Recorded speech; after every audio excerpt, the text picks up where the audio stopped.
Welcome back to the news at 10.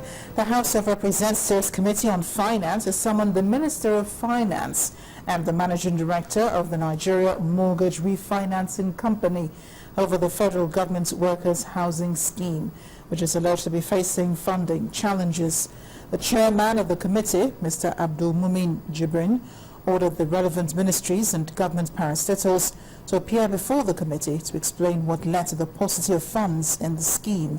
He said the nation could not afford a labor unrest over the housing scheme crisis at this time.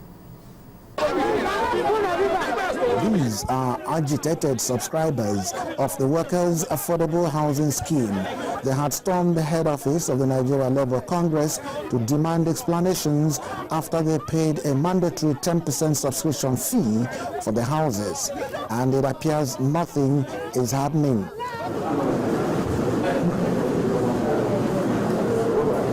The leadership of the Nigeria Labour Congress and the Trade Union Congress met the House of Representatives Committee on Finance to explain the challenge the scheme has been facing, which is funding. There have been a lot of understandings and meetings of various stakeholders, including the Federal Mortgage Bank, and far-reaching decisions have been taken. But what we really want to emphasize now is we seem to be seeing that there have been the possibility of reneging on these decisions or agreements or arrangements that have been taken. Workers are poor and they don't have the money to buy at market rates. That is why we entered into agreement with government to provide us houses as workers in a special way, which we have started doing. But now we're talking of mortgage, we haven't gotten that. No money to do the mortgage, and we're talking of mortgage refinancing. The House Committee frowned at the high interest rate for the mortgages. However, those to provide the immediate answers to the question were not at the meeting. Those government officials that we've invited should be sensitive to Nigerians and should please endeavor to appear. In any case, all those that fail to appear today, we will fix another date and compel them to attend. In a bid to reduce the housing deficit in the country, the federal government, through its agencies, had embarked on schemes geared towards providing 1 million houses annually. Hopefully, the paucity of the fund for the workers' housing scheme will be dealt with at the next meeting on Tuesday, November 18, 2014. This will surely contribute to the reduction of the nation's housing deficit if it is resolved. Hello, good evening. Welcome to Business News. I am Adeshewa Josh. Telecom operators want the government to grant their facilities critical national infrastructure status, same as oil pipelines and power pylons, in order to reduce the spate of vandalism and incessant lockout of their base stations.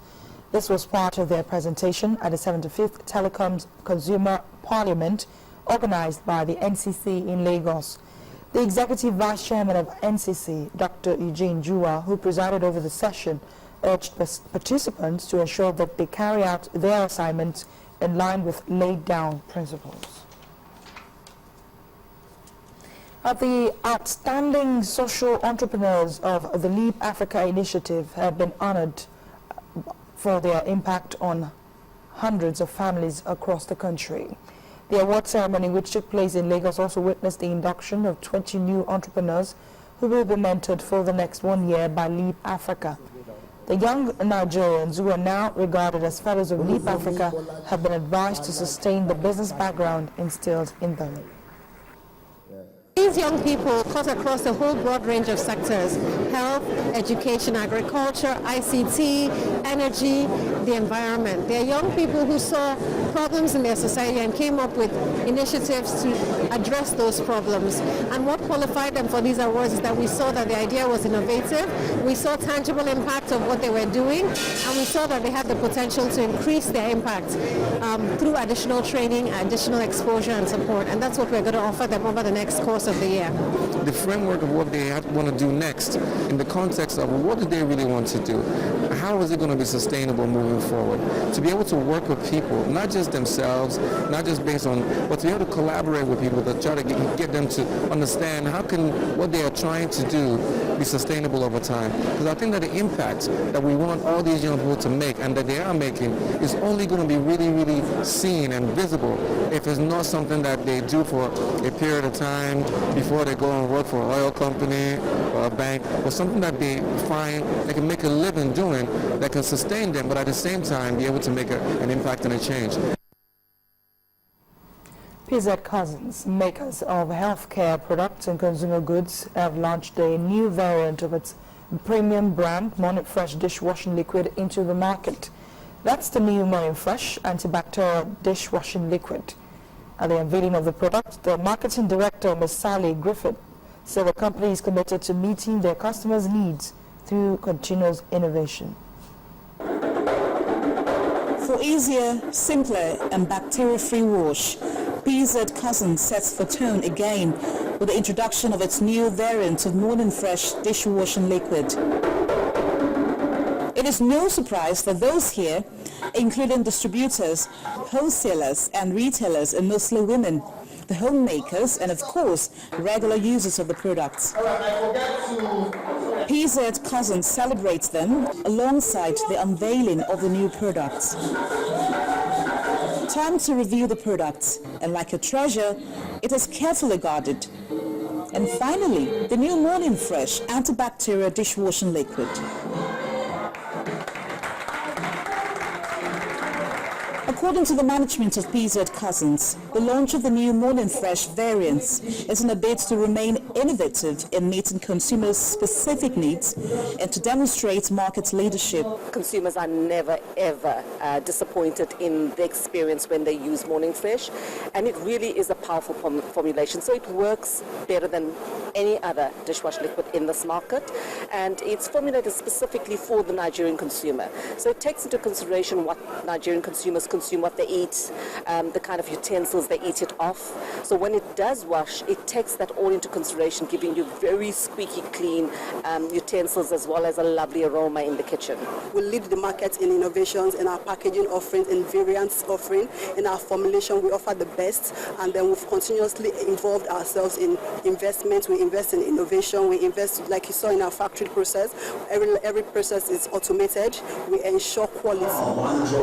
A consumer and distributor testifies to the power of one drop of Morning Fresh. With Morning Fresh now, once you put it in everything and then you just rinse it, wow, all the greases will go. So with this addition to the brand, consumers of Morning Fresh clearly have more options to choose from at no additional costs. Finally, on Business News Tonight, the Nigerian equities market is back to winning ways. Trading ended on a bullish note as the all-share index gained 2.51%. Let's join Temple Ashaju for the day's trading figures.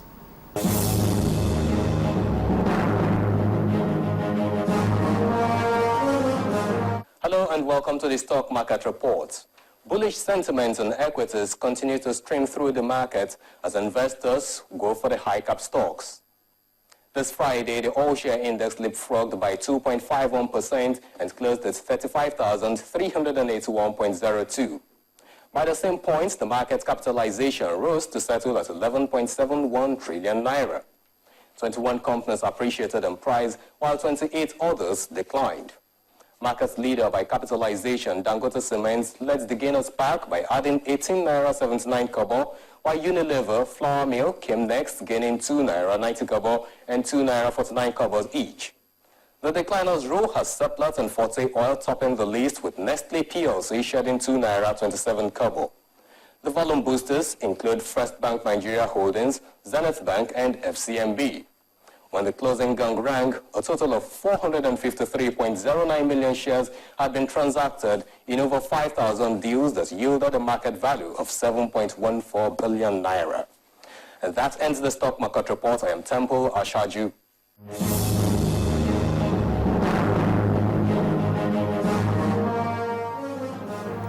Thanks a lot, Temple. And that's Business News Tonight. The news at 10 continues in a moment.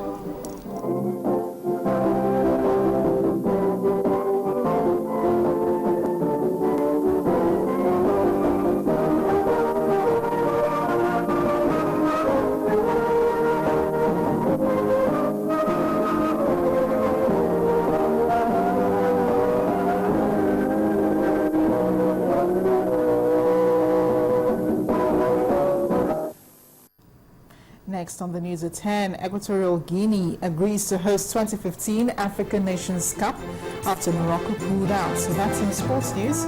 Please stay with us.